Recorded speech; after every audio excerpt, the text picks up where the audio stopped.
So we're joined by Carol Lach, one of the Framingham Senior Award winners of 2024. Carol, thank you very much for coming into the studio today to join us. We really appreciate it. Oh, it's a pleasure to be here. We were talking a couple of moments ago before we started rolling about your reaction to winning this award for the Culture and Arts section of the 2024 Senior Awards. Tell us about that reaction. How did it feel to win? Well, I was honored, a little surprised, and I guess I just consider myself an ordinary person who likes to get involved in things and to just really do stuff.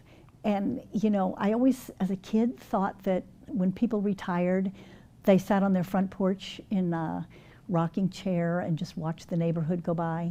Well, I haven't found my rocking chair yet. That's good. You're staying active and staying involved with things that you care about. Yeah, yeah. Tell us about that history within the arts and culture and how you use your experience, your history, to help others around the area.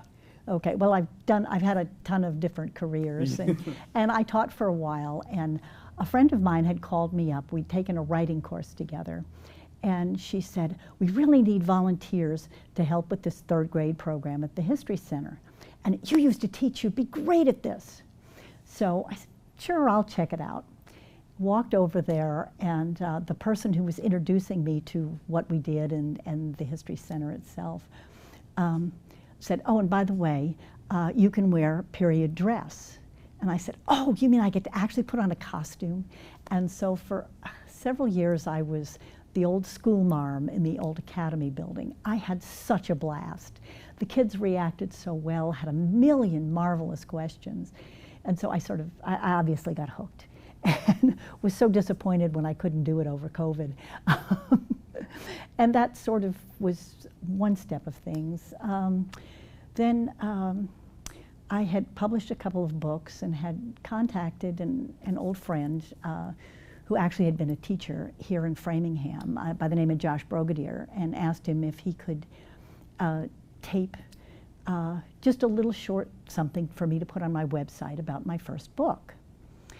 And so he said, well, I'd be happy to do it for you, but I don't have the equipment. So I came down to Access Framingham, and the minute I walked around here, I was like a kid in a candy store. I mean, this place was so amazing. And, you know, just to walk around, see the technology and just so much. And I said, oh my goodness, this would be a great place to play. Well, anyhow, we did this short taping. And a little while later, I thought, gee, I have a lot of author friends that are really local. It would be fun. So I talked to a couple people here, and we got novel ideas off the ground. And oh my gosh, we had so much fun with this. And Josh Brogadier was a marvelous mentor, but he ultimately, you know, went off to fry bigger fish. And so I kept the show going for a while, and I met some of the most incredible people. And, you know, authors have stories to tell, and that's why they write. And every single one of the people I interviewed was fabulous.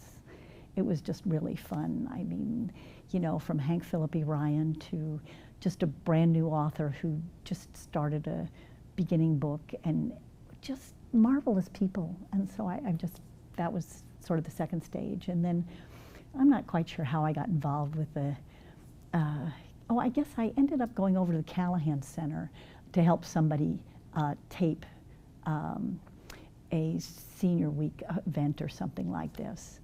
And I just sort of started finding out what was there and thought, well, gee, yeah, I'm over 55 and a little bit more. And so I started doing things there. My favorite activity there is chair volleyball, because I was the original gym class klutz. And in fact, I wrote a book about that. And I finally found my sport. I love chair volleyball, and I'm actually pretty good at it. There you go, right? That adds benefit to it. It's fun enough to enjoy it, but to also have some skills to go with it.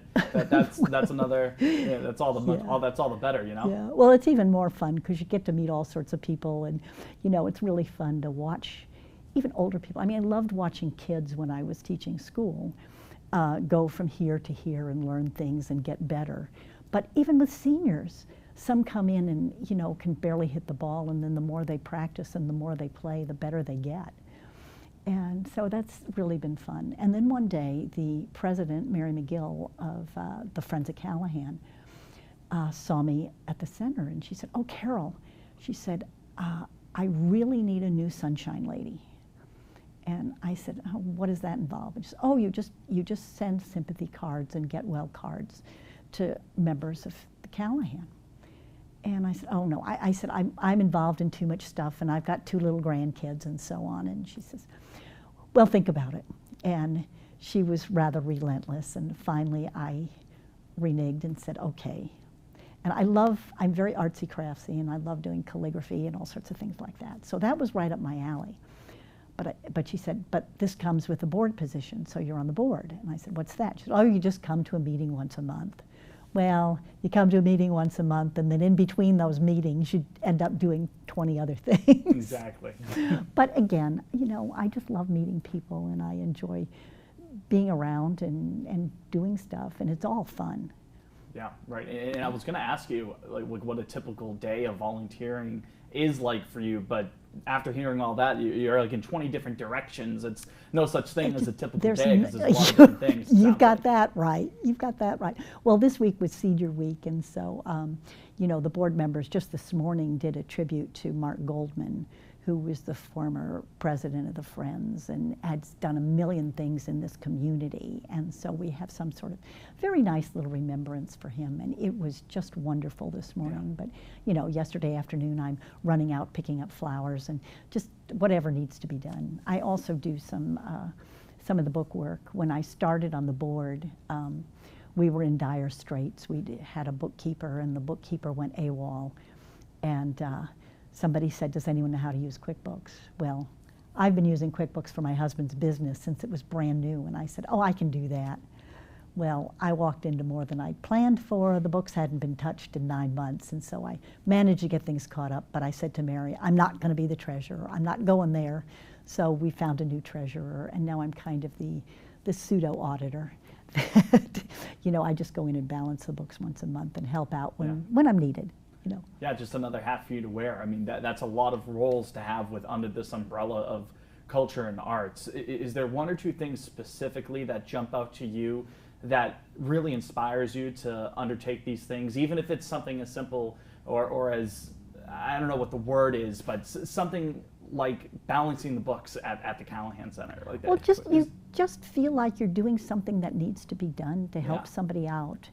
And, during my life, I've been in so many different situations, different kinds of jobs, newbie here and there, and people have taken me under their wing. People have helped me out, whether they were teachers, mentors, colleagues, and just done little favors for me. And so I enjoy giving back.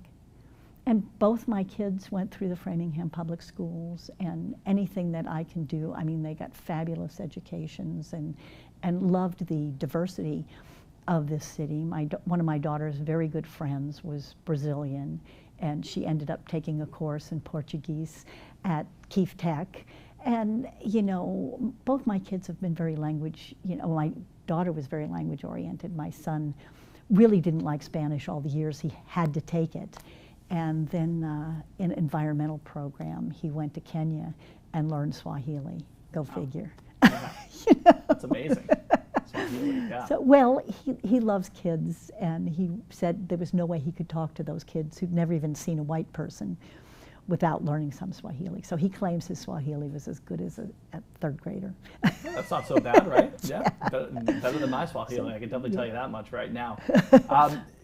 Going forward into the future, with arts and culture in mind, are there 1 or 2 things that you would like to see being developed in Framingham to make offerings for residents or volunteer opportunities even more enriching, even better for the community? Well, one of my other things is I've always wanted to learn Spanish. I've taken French and German and pretty fluent in them. And I started learning Spanish on Duolingo, and then decided I needed to do something more. And there's a Latino Americano group at the Callahan Center. Well, I would absolutely love, one of them loaned me this wonderful, it's a workbook. And it's got alternating lines in Spanish and in English. And so I've gotten, as I progress through the book, reading just the Spanish until I get stuck. And I would love to have all of the people in this group from Cuba and the Dominican Republic and Spain and Argentina and Chile tell their stories and write them into a book that's in both languages. I just think that would be so wonderful. And they're all, you know, Framingham people. So that's sort of one of my pet projects in the back of my mind. I would love to resurrect Novel Ideas again and get that show back on the road, or back in the studio. Right in here. More appropriately. And just, you know, just anything at all to bring people together and to bring groups together. I was over at the History Center earlier today setting up a field trip for our Latino Americano group from the Callahan. And, you know, there's just so many opportunities, and as they come along, I'll just grab them and do them as I can. Sort of what culture is all about, right? To tie people together. Exactly. Yeah. Exactly. That's a good way to put a bow on that. Yeah. Carol, again, Well we really put. appreciate it. Is there anything else that you want to add while we still have you here? Oh, just a great big thank you to everybody who put this Senior Heroes Award program together, because in this world today where there is so much hatred and comparisons and just criticisms, we need to be able to get the message across to drop all that stuff and just be kind.